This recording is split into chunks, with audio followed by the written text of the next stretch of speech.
Operations with functions. So we can do addition, subtraction, multiplication and divisions with function. Suppose we are given two functions, fx is equal to x squared plus x plus 1 and gx is another function that is 2x.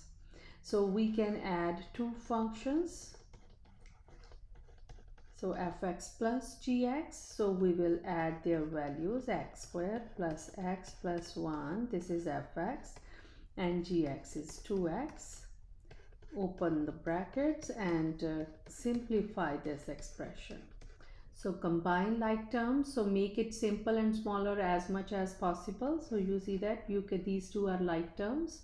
We can combine the like terms, we get 3x plus 1. So this is fx plus gx. Similarly, we can subtract two functions. So let's talk about the same functions and let's now subtract these two. So we get fx is x squared plus x plus 1 and gx is 2x. First put them in brackets and in the next step open the brackets and simplify the expression. We get x squared plus x plus 1 minus 2x. Combine like terms, we get x squared minus x plus 1.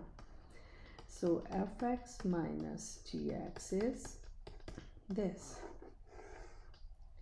Now we can do the multiplication with functions. So fx times by gx. So we will write fx times by gx.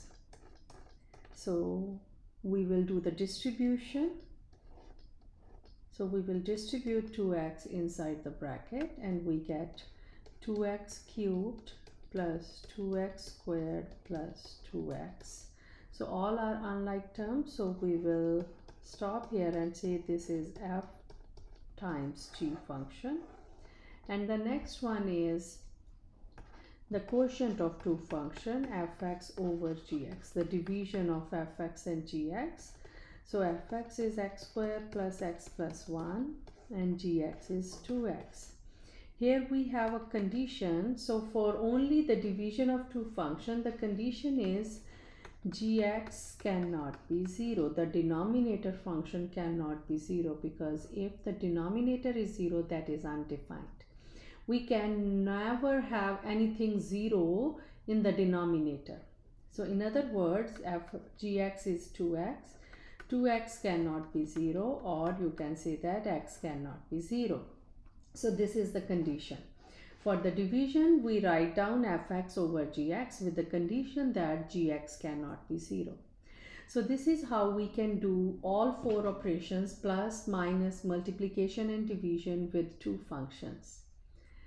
So the thing is why we are learning functions, because why we are doing the operations with functions, because sometimes in our daily life, in our real life, we have to find a function where we are adding, subtracting, multiplying or dividing two functions. A very simple example that we can think about, if we have a revenue function, if we have a cost function and we want to find the profit function, so we have to subtract revenue function and cost function to find the profit function. So we are subtracting two functions to get a third function. And how to do that? This is the process how we can add, subtract, multiply and divide functions. Thank you so much.